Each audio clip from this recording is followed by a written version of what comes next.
السلام علیکم ناظرین کرام، نئی ویڈیو میں آپ کو خوش آمدید کہتے ہیں۔ اس ویڈیو میں بات کریں گے سہیل آفریدی کی، جو خان کے نقش قدم پر چل رہے ہیں، یعنی جہاں جہاں عمران خان نے پاؤں رکھے سہیل آفریدی خان کے پیروں کے نشان پر ہی اپنے پیر رکھتے ہوئے آگے بڑھتے جا رہے ہیں۔ سہیل آفریدی کیسے خان کی پالیسیوں کو دوبارہ زندہ کرنے کی کوشش کر رہے ہیں، بلکہ اگر یوں کہا جائے کہ سہیل آفریدی شاید یہ کوشش کر رہے ہیں کہ میں بھی عمران خان بنوں گا تو یہ غلط نہیں ہے۔ سہیل آفریدی کے اقدامات پر بات کریں گے، پھر بات کریں گے مولانا کی، جو اب تحریک انصاف کے ساتھ ہاتھ ملاتے دکھائی دیتے ہیں، لیکن سوال یہ پیدا ہوتا ہے کہ کیا مولانا پی ٹی آئی کے ساتھ خلوص نیت کے ساتھ چل سکیں گے۔ پھر بات کریں گے کہ پنجاب میں صحافیوں کے خلاف پیکا جیسے قوانین کا اطلاق ہو رہا ہے، اس کے خلاف قانون کو استعمال کیا جا رہا ہے ایک ٹول کے طور پر، کیوں کیا جا رہا ہے اس پر بات کریں گے۔ پھر بات کریں گے کہ حکومت اور اسٹیبلشمنٹ نے فیصلہ کیا ہے کہ ملک کو آئین و قانون کے مطابق نہیں چلانا، تو پھر کیسے چلانا ہے اس پر بات کریں گے۔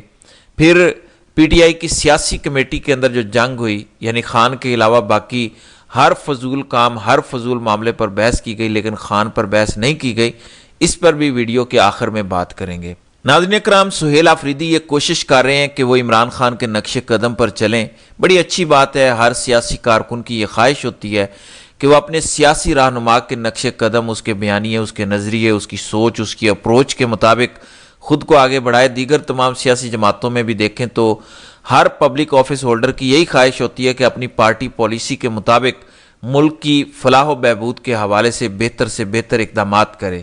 سہیل آفریدی بھی اسی اپروچ کے ساتھ چل رہے ہیں، اور سہیل آفریدی کہتے ہیں کہ امیر اور غریب کا فرق ختم کرتے ہوئے 2026 تک پہلی سے 12ویں تک یکساں نظام تعلیم کر رہے ہیں، پہلی سے 8ویں تک یکساں نظام تعلیم لے آئے ہیں صوبے کے اندر، اور 2026 تک 8ویں سے 12ویں تک یکساں نظام تعلیم بھی رائج کیا جائے گا۔ آپ کو پتہ ہے پاکستان میں یکساں نظام تعلیم پر سب سے پہلی کاوش عمران خان نے کی تھی جب ان کی گزشتہ حکومت تھی۔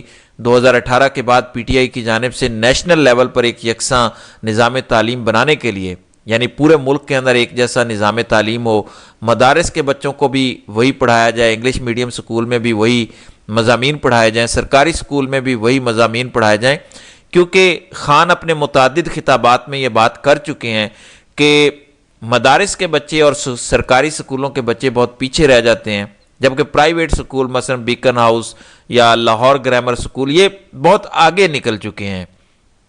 ان میں جدید دور کی تعلیم کے مطابق بچوں کی تربیت کی جاتی ہے، جس کی وجہ سے ان کا اعتماد بھی سرکاری سکول کے بچوں سے، مدارس کے بچوں سے بہت زیادہ ہوتا ہے۔ تو یہ چیز پاکستان کی تاریخ میں پہلی بار خان نے محسوس کی، اور خان نے پھر یہ کوشش کی اور ایک ٹاسک فورس ٹائپ کمیٹی بنائی، جس کا کام صرف یہ تھا کہ انہوں نے وہ تمام رکاوٹیں ختم کرنی ہیں جو پرائیویٹ، سرکاری اور مدارس کے بچوں کے درمیان کوئی خلل، رکاوٹ ڈال رہی ہیں یکساں نظام تعلیم کو رائج کرنے کے حوالے سے۔ ناظرین کرام، اس وقت پاکستان میں 3 قسم کا نظام تعلیم رائج ہے۔ ایک تو وہ مدارس والا، دوسرا سرکاری سکولوں والا، اور تیسرا آپ کے پاس او لیول، اے لیول، یعنی یہ جو ایڈوانس قسم کے جدید پرائیویٹ سکول بنتے ہیں ان کے اندر وہ نظام تعلیم رائج ہے۔ تو خان کی یہ کوشش تھی کہ ان تینوں کو ملا کر ایک ایسا نظام تعلیم بنایا جائے، ایک ایسا نصاب ہو جو ان سکولوں میں ایک ساتھ پڑھایا جائے۔ یعنی خان بات کرتے تھے کہ مدارس کے بچوں کو بھی اب ہم نے قومی دھارے میں لانا ہے اور ان کو اس قابل بنانا ہے کہ وہ پاکستان کی ترقی اور خوشحالی میں اپنا حصہ ڈال سکیں۔ تو یہ ایک بڑی اچھی کاوش ہے سہیل آفریدی کی کہ خان کے ہی بظاہر نقش قدم پر وہ چل رہے ہیں۔ سہیل آفریدی شروع دن سے کہہ رہے ہیں کہ وہ عشق عمران میں مبتلا ہیں، اس کی حقیقی مثال آپ کے سامنے ہے۔ دوسری جانب مولانا فضل الرحمان اور تحریک انصاف کے درمیان برف پگھلتی دکھائی دے رہی ہے، لیکن مولانا میں سمجھتا ہوں کہ ایک شاطر قسم کے سیاستدان ہیں۔ پی ٹی آئی کو ذرا محتاط رہنے کی ضرورت ہے، کیونکہ پی ٹی آئی کا پچھلے 3.5 سال میں جو حشر نشر کیا گیا، اس کے بعد بھاگتے بھاگتے کسی پر بھی اعتبار میرے خیال میں پی ٹی آئی کو نہیں کرنا چاہیے۔ اس کی وجہ یہ ہے کہ خان کے خلاف جب تحریک عدم اعتماد لائی گئی تو عدم اعتماد قومی اسمبلی اسپیکر آفس میں جمع کروانے والا کوئی اور نہیں، مولانا فضل الرحمان تھے۔ اس رجیم کا حصہ بن کے خان کی حکومت کو ختم کرنے والا اور کوئی نہیں، مولانا ہی تھا۔ یہ پی ڈی ایم کے صدر بھی تھے، پرانے جو رنجشیں ہیں وہ یقیناً بھلائیں، لیکن پرانے زخموں سے کچھ نہ کچھ سیکھنے کی کوشش کریں۔ اب پی ٹی آئی اور مولانا کے درمیان ایک اہم پیش رفت ہوئی ہے، اسد قیصر اور مولانا کے درمیان ایک اہم ملاقات ہوئی جس میں پی ٹی آئی کے کچھ دیگر لوگ بھی تھے۔ ملاقات مولانا کی دعوت پر ان کے گھر میں ہوئی۔ مولانا نے پی ٹی آئی کے ساتھ چلنے کی حامی بھری۔ اس کے علاوہ مولانا نے محمود خان اچکزئی کو اپوزیشن لیڈر اور ووٹ دینے پر بھی آمادگی کا اظہار کیا۔ کے پی میں گرینڈ جرگہ بلانے پر بھی مولانا راضی ہو چکے ہیں، اور اسد قیصر نے مولانا کو گرینڈ جرگے کی دعوت بھی دی جو انہوں نے قبول کی۔ تو یہ ایک بڑی پیش رفت ہے۔ آپ کو یاد ہے پچھلے دنوں بلاول کے بارے میں یہ خبر میں نے آپ کو دی تھی کہ بلاول یہ پیغام لے کر گئے مولانا کے پاس کہ آپ آ جائیں، اپوزیشن کا عہدہ ہم آپ کو دے دیتے ہیں۔ مولانا نے شاید غور و فکر کیا، انہوں نے یہ محسوس کیا کہ موجودہ حالات میں جو کچھ پی ٹی آئی کے ساتھ ہو رہا ہے، ابھی بھی قومی اسمبلی میں ان کے اراکین نہیں ٹوٹے، وہ متفق ہیں۔ 74 افراد کی جانب سے محمود خان اچکزئی کو اپوزیشن لیڈر نامزد کرنے کے حوالے سے اپنے دستخطوں سے درخواست اسپیکر چیمبر کو دی جا چکی ہے۔ تو جب پی ٹی آئی کے لوگ متحد ہیں تو مولانا کو اس گند میں ہاتھ نہیں ڈالنا چاہیے، ورنہ وہ صرف گندے ہوں گے، ان کو حاصل اصول کچھ نہیں ہوگا۔ شاید یہ بات مولانا کو سمجھ آ گئی، کیونکہ کے پی کے اندر بھی آپ دیکھیں وزیر اعلیٰ کے انتخاب کے موقع پر ایک بھی رکن نہیں ٹوٹا، اور قومی اسمبلی میں بھی وہی صورتحال ہے۔ تو مولانا شاید اس چیز کو محسوس کر گئے اور سمجھ گئے کہ ان کو ٹریپ کرنے کی یا شاید گند میں گھسیٹنے کی کوشش ہو رہی ہے، اور مولانا حکومت کے اس ٹریپ میں نہیں آئے۔ جو آفر ان کو کی گئی اپوزیشن لیڈر والی، وہ ان کی بنتی بھی نہیں تھی، اور مولانا اس چیز کو بھانپتے ہوئے پیچھے ہٹے ہیں۔ اب پی ٹی آئی کے ساتھ ان کا اتفاق ہو چکا ہے۔ بہرحال اب گرینڈ جرگہ بلا کر جو پیش رفت سننے کو مل رہی ہے وہ سب سے زیادہ قابل ستائش ہے۔ اچکزئی کو ووٹ والا معاملہ بھی بڑا اہم ہے۔ دیکھنا یہ ہے کہ مولانا اور پی ٹی آئی میں یہ اتحاد کب تک چلتا ہے۔ ان کے دل میں یہ خلش ضرور موجود ہے کہ وہ پی ڈی ایم کے صدر ہیں، ابھی بھی صدر ہیں۔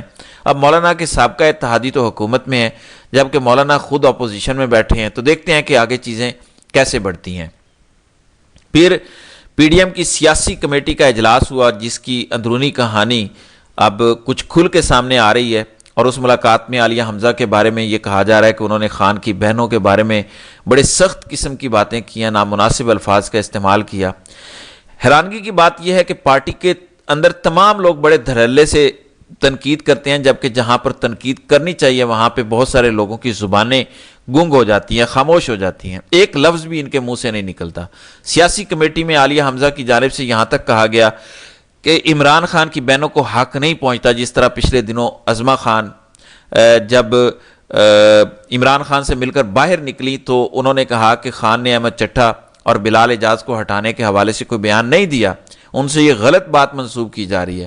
عالیہ حمزہ کی جانب سے جب علی امتیاز وڑیچ کو سینٹرل پنجاب کا صدر بنایا گیا تو کہا گیا تھا کہ عمران خان کی ہدایات پر یہ سب کچھ کیا جا رہا ہے۔ تو اب یہ کہانی کھل کر سامنے آئی ہے کہ عالیہ حمزہ اور سلمان اکرم راجہ کے درمیان بھی کچھ اختلاف ہیں۔ عالیہ حمزہ کی کرسی چھیننے کے حوالے سے کچھ مرد حضرات کوشش کر رہے تھے کہ ان کو چیف آرگنائزر کے عہدے سے ہٹایا جائے اور کسی اور کو نامزد کیا جائے۔ عالیہ حمزہ کی جانب سے یہ بھی کہا گیا کہ میں عظمہ خان کی کہی ہوئی بات نہیں مانتی، خان کی بہنوں کو کوئی حق نہیں ہے مداخلت کرنے کا۔ حیرانگی کی بات یہ ہے کہ اس سیاسی کمیٹی اجلاس کے دوران اگر دیکھا جائے تو جو اکتوبر میں سپریم بار کے انتخابات ہوئے جس میں حامد خان گروپ ہارا، اس پر کوئی بات نہیں ہوئی۔